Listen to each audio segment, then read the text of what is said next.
Good morning to Bromfields in the 35 corridor. I'm D. Lee Edwards here, the host of the Real Deal Real Estate Show. And today's special guest is Chris Sitton. He is the community liaison for Hope Hospice. And today we're going to be talking about what is hospice and the need, the value, the service, all those things. But first, it's time for the New Braunfels Title Market Report. Today, we're back in our hometown in New Braunfels, and it's been busy in the last 30 days with 319 homes sold in the last 90 and 86 in the last 30. Now, that's 11% better than last year, but is a little behind last month. Availability is still up slightly, with 611 homes in the market, showing over 6 months of inventory, shifting New Braunfels to a pure buyer's market. That would indicate to sellers to be prepared for longer times on market, buyers being more aggressive, offering a lower price, and things that you haven't seen in several years. So it might be a little distasteful as a seller. Now, what else? Well, let's see. Mortgage rates improved this week with 30-year conventional dropping to 7.13. That's good news for buyers and sellers. 15-year was at 6.5, FHA and VEA, 30-year were at 6.5. So that's pretty good. Now, what's the availability like? There are 2 homes available under $200,000, 76 from $200,000 to $300,000, 203 homes from $300,000 to $400,000, and there's about, 287 available from 400 to 500, 218 from over $500,000. That's a healthy inventory. The bond market fell. It pulled back this week. That's what really helped the mortgage rates. The 91-day T-bill was flat at 5.28, the 2-year Treasury at 4.695, and the 10-year fell to 4.324. Next week, economic news will give us an indication of whether the economy is moving sideways or down. I didn't say anything about up. The stocks market is showing it's thinking things are better because of lower interest rates, and they're going to stay there. And, they're expecting the Fed to lower the interest rate already. And they're thinking this because the CPI showed a downturn. That's Consumer Price Index. And these downward trends kind of help some of the things on the market, but at the same time, it's all about interest rate currently with the Fed. I got bad news for them. If they think the Fed's going to drop at a 1/4 point right now before Christmas, I don't see it coming unless inflation is really, really well handled. Now, how can you not get confused chasing market information? You read CNBC and Fox and Wall Street and Barron's and this paper, that paper, the social media. You look at the internet, you read X, and you go, well, it says I'm up, it says I'm down. Well, let me just give you an indication of how bad.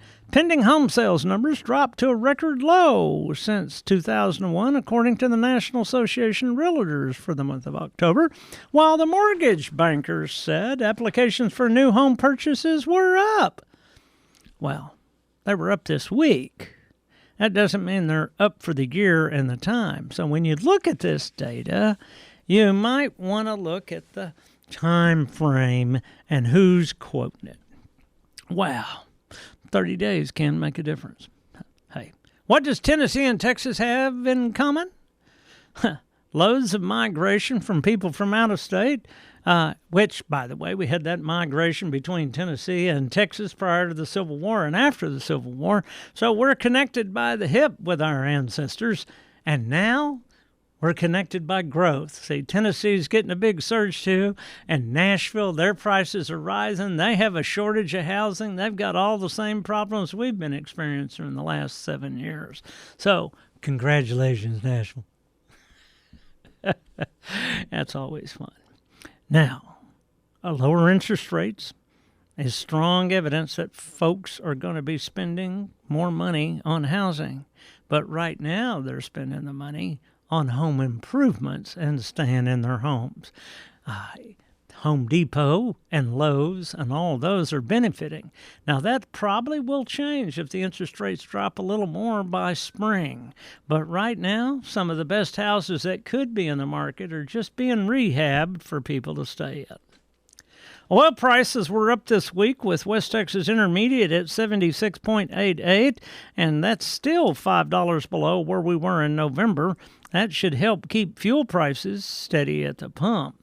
Stock market continued its rise as the Dow was at 35,731, the S&P at 45,47, and the NASDAQ at 14,176. The feeling is Wall Street's betting on that Fed interest rate's what's driving the market up currently. My bet is no. Now, if you've been paying attention to political news all over the world, Argentina, Denmark, Netherlands, other places in Europe, France, there's a big political shift to the right, with rising unrest in many countries fueled by Muslim and Islamic protest, woke policies, stripping rights of free speech, trying to protect the wokeness. A right-wing rhetoric is winning votes and political positions. That's right. Immigration's the hot topic worldwide, just not in the U.S. The rise of Islam at the forefront and the amount of mass immigration into these traditionally European countries or European influence is having an effect on the politics and the economics. You watch very closely as what happens in the European Union as two are looking to pull out of the Union and expel all immigrants. So the rise of nationalism starts to look scary. Now, the stock market was up this week. Interest rates up, housing availability up, sales locally ahead of last year, oil up, but still reasonable, anti-wokeness up, and we've had a nice bit of rain this last few days. All in all, it's been a good week, so let's get more of your holiday shopping done. Let's get out there and get ready for the holiday parties. Get on your festive attire.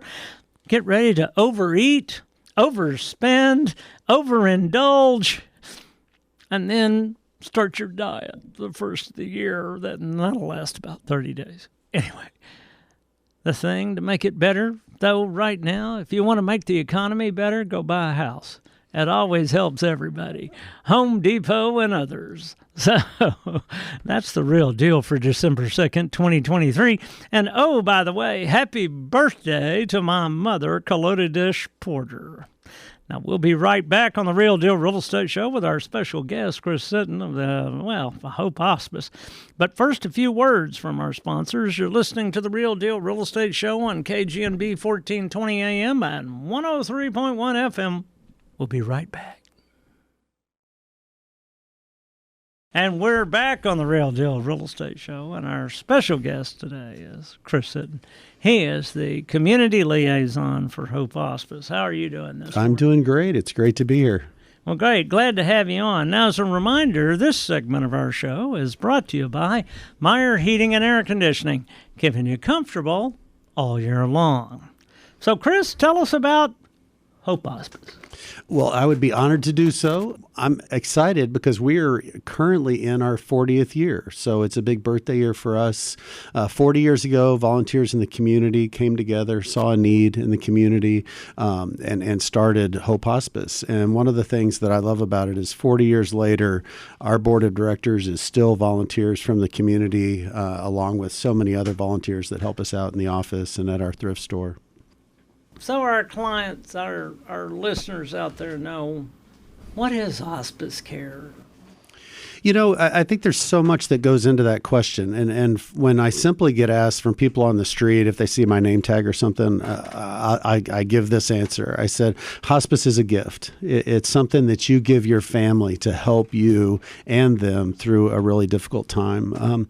There's a lot of things that go into that, but it's a time for family. It's a time for reflection. It's a time for reconciliation. It's a time for completion. It gives you the opportunity that a sudden death doesn't give you and your family. It gives you time to say goodbye. It gives you time to work through some of the things that maybe you've put off working through. It gives you time to pick up the phone and reconcile with those folks that you have kind of held on to a beef for no good reason other than everybody's too full of pride. And it gives you an opportunity to make things right and to die with peace and dignity. So this is an end-of-life care solution. Is Absolutely, that right? Absolutely. And are there phases of that? I mean, is there different phases? Is there different services? What? There's not so much phases as you do have to meet the qualifications for hospice care. So for the qualifications, someone has to have a doctor's diagnosis of a terminal illness. The doctor has to deem you have 6 months or less to live. And that's a really difficult thing for a doctor to determine. And Medicare understands that as well. Medicare is the primary funder for hospice care. And so what they came up with is different certification periods. So there's 2 90-day certification periods, and then there's an unlimited number of 60-day periods. So as long as you can show some kind of decline within each of those periods, you will still qualify for a hospice. So it could be a situation where you take on hospice and your loved one becomes ornery and decides not to follow what the doctor said. It's going to live a little bit. Then you would come out of the system, but then if you deteriorated later, you would be able to come back. Yeah, absolutely. As long as those underlying things are still present. And I guess another distinction is that someone has to be able to, we don't ask anybody to accept that they're dying. And we hope right along with them that they're going to get better. Sure. But in the meantime, it's the help that you get for yourself and for your family that I think's really beneficial. But at any time, if somebody decides, you know what, I do want to go back and start seeking aggressive care, I do want to do some of those other things, you can do that. But to be on hospice, you have to have agreed to forego any longer things like chemotherapy or radiation, things that would be considered aggressive or life prolonging. What kind of service is there? I mean, is there therapy support? Is there maintenance of the individual support? I mean, what levels of care and different things is hospice? Sure. Yeah, we actually there's technically 4 different levels of care on hospice. There's routine home care, which is care that's just provided there in the home or nursing home setting. There's GIP, which is general inpatient care, which is when people are too medically fragile to move out of a hospital setting. There is respite care, meaning the family has to go out of town for a wedding or something, or maybe just need a break from the care for a couple of days, and they can do that on a monthly basis. And so that the patient would go into a clinical setting where they would get that care for those few days, and hospice would cover that. And then there's also a thing called continuous care. So if somebody was having some kind of ongoing symptom control issue that was more than you would ever want to leave anybody with, the nurse is going to stay until that issue is resolved. So this really is, in many cases, I think you talked about it in your intro, is that not only is it for the patient, but it's for his caregivers and family, that sometimes it's just a break to help you be able to take care of them. Sometimes it's that extra assistance that makes a difference in the quality of life. There's just different things that go into it, and it's just not one.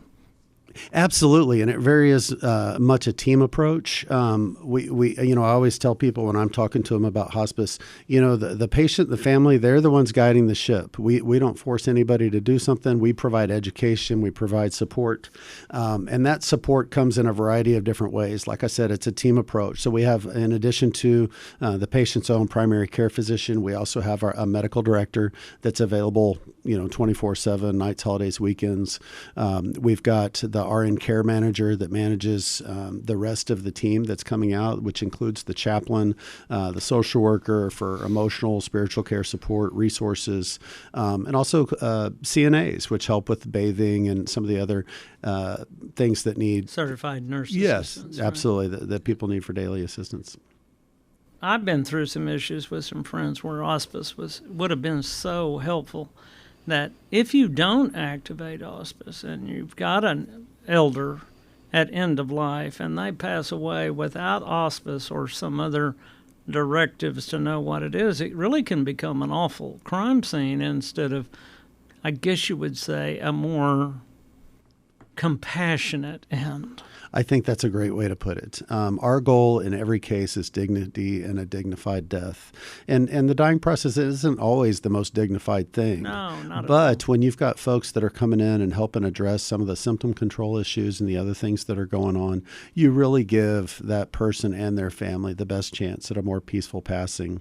And issues don't come up usually 9 to 5 when your doctor's at the doctor's office and you can call in and get the answer to that question. Things happen after 5 o'clock. They happen in the middle of the night. They happen on a holiday. In the morning.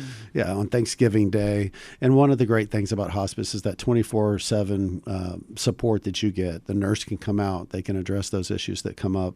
I can tell you it's very valuable. Yeah. And if you haven't looked into it or haven't looked at it online to see, and as our population continues to age, it's going to be more and more important. Now, obviously, there's some federal funding and things that help with hospice, but that doesn't really cover it all. So it becomes very important that y'all raise money in order to provide this service to the folks at a reasonable or lower cost, in some cases as a charitable event. So tell us about that. Yeah, that's actually one of my very favorite parts about working for Hope Hospice is the fact that we are a nonprofit. And so we do not turn anybody away for any kind of financial reason whatsoever. Medicare, as I said, primarily covers hospice care. They pay a flat daily rate. Medicaid also covers hospice. Private insurance does too. But we have a community assistance program. And so through that program, that funds every single person that needs hospice care, whether or not they can pay for it or not, at the very same level as somebody that has full funding from Medicare. And those monies do come from our fundraisers and donations from wonderful people in the community. Now, you have a fundraiser coming up that's one of your big ones of the year, right? We are kind of in the midst of what we call our Light Up a Life campaign. And one of the things that makes it a little bit more meaningful for me this year and last year is I lost my mom on hospice and my father-in-law on hospice last year. And so the Light Up a Life campaign is an opportunity to donate at the end of the year in someone's specific memory. And so for me, it has really touched home in a very profound way, and I know the benefit that my family received from hospice care. And so to be able to offer that to someone else that may not have the blessing of the funds that I had or the insurance capabilities that I have is an incredibly meaningful thing. Now, what type of volunteer opportunities are? I mean, some people may have clinical skills that they would like to donate, or skills with fundraising or working in the office or whatever. What type of volunteer opportunities are out there? That you are hitting it on the head. Whatever your gifts and graces are, Hope has a place for you. We have volunteers that help us in the thrift store. And I'll tell you, one of the neat things about hospice care is it's not just for when someone is on hospice, it's actually for the family afterward. There's a 13-month support program that we have afterward. But one of the interesting things is that so many of our widows and widowers, after they've kind of gone through some of their own personal grief, they want to come back and give back, and they want to know how they can give back. And I feel like our thrift store is almost like its own grief center. And so all those folks that are there, many of the folks that are there, have lost a loved one on hospice care, and now that's their way of giving back, but also getting the support that they need to kind of help them figure out what the new normal is for them. And so the thrift store is an avenue. We have the donations that come in. We have volunteers that process the donations, that help us send out letters of thanks to folks that have donated. We also send letters to folks that have had a donation done in their name, and so they help with those as well. We have a really amazing veterans program, and I have about 30 veteran volunteers that go out and help me in the community to do some a variety of different things, including some special recognition ceremonies for our veteran patients. If you're an accountant, we've got an accounting volunteer position for you. If you were a nurse or you were great at bedside, a retired pastor, a retired social worker, or you're not retired but got some time in the evenings or on the weekends to give, there's a spot for you for sure. Well, that's great. Now, how can people get a hold of you or Hope Hospice to either get more information about hospice care for their family or to volunteer or to help Hope Hospice reach more people? You can call us locally at 830-625-7525. You can Google us, Hope Hospice, or you can go online at hopehospice.net, and there's a lot of information about how to give, how to volunteer, and just a little bit more history about Hope Hospice online there. So a variety of ways. Great. Now, are there any final thoughts? I would say the number one thing we do. There's a third-party organization that does satisfaction surveys for all hospice agencies, and there's a thing called Hospice Compare where you can go and get those satisfaction surveys. The number one thing that people say on that satisfaction survey, as far as regrets go, is that they didn't call hospice sooner. And I saw that with my mom as well. She put it off and put it off and put it off, and the whole time she's putting it off, she needed the help. She needed the pain control. She needed the support in the middle of the night and on the weekends. And when she finally got that, it makes all the difference in the world. And I would say if your doctor is offering you that support through hospice care, take advantage of it. It doesn't mean you're dying today. It doesn't mean you're dying tomorrow. We've had patients on for years before. Take advantage of it. I can see in many cases, too, on that subject that folks that have dementia, advanced dementia, a lot of times they'll delay it because it's just a memory thing. Sure. But when it really gets advanced, it starts affecting the body and everything else. And the doctors know, there's a statistic, that says once you get to the advanced section where you're doing Looney Tune things and other things that you normally don't, your memory and all those things are going, and as you start to deteriorate, you have 18 months. Right. But it really becomes grueling on the families. And so when it gets in that 6-month range, 8-month range, don't hesitate because it's just they just don't remember anything. There's a whole lot of other stuff going on. And I think people get used to their loved one being sick in that instance. Yeah. They don't recognize some of those small changes that are actually big, big changes. Oh, well, that's how they always are. But sometimes there's some deep underlying things that are medically going on that actually can be addressed and help with some of the agitation and some of the other things that people can experience in that setting. Well, we really appreciate you coming in and giving our listeners a little information about Hope Hospice and the real value it is for them. And, it does apply to real estate and the things that we're doing here. Quality of life is what the community is about, and Hope Hospice is one of those things that help with quality of life and dignity of death. And it's an honor to do it. Well, great. Thank you again. We hope to see you soon. Absolutely. All right, folks, now stay right there. We're going to be right back on the Real Deal Real Estate Show with Lee's Hot Picks of the Week. But first, a few words from our sponsors. You're listening to the Real Deal Real Estate Show on KGNB 1420 AM and 103.1 FM. And we're back on the Real Deal Real Estate Show, and it's time for Lee's Hot Picks of the Week, brought to you by Bubba's Smoked Meats and Fancy Sauces. If it ain't smoking, it ain't Bubba's. First up, if you wanted to live on the hill surrounded by mature trees, walkable streets, close to downtown, well, this house is for you. Numerous updates, hardwood floors that are immaculate, spacious yard, side entry garage, wide open living room, 2,158 square feet, recent price improvement to $529,888, or about $240 a foot. This is a solid 2 jalapeno deal. Oh, and it is a 3-bedroom, 2.5 bath with side entry garage. Next up, a historic mid-century classic. This has been, I would tell you, the most accurately updated home I've seen in the Bromfields. Step back in time to the hardwood floors, glass floor registers, pastel colors, lots of glass, updated kitchen, and more. You really got to see it to appreciate it. 672 West Cross is charming and resplendent, all for only $699,000. And, we give it 2 jalapenos. Now, last up, if you're looking for a 1,738 square foot modern classic in Magnolia Springs, Posey Pass is the one for you. This easy commuter home is maintained impeccably.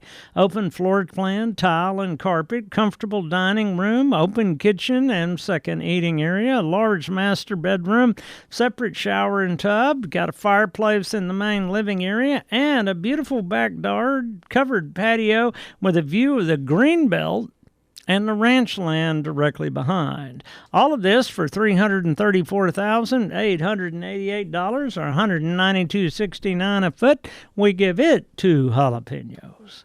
Now, for these and other great deals, go to dleeedwardsrealty.com and search the entire MLS, or go to 830-620-7653. That's call 830-620-SOLD and ask one of our, great seasoned agents like Francine Larrabee to help you find your new living abode. Join us next Saturday morning on 10 a.m. on the Real Deal Real Estate Show on KGNB 1420 a.m. and 103.1 FM for the Real Deal Real Estate Show, where we're going to provide you great information about the real estate market and the financial news from around the nation and local, plus, some great speakers that can make your life better. Oh, and a few hot deals. All of this Saturday morning at 10 on KGNB 1420 and 103.1 FM. I'm D. Lee Edwards for the Real Deal Real Estate Show, saying good day to barnfuls and good investing.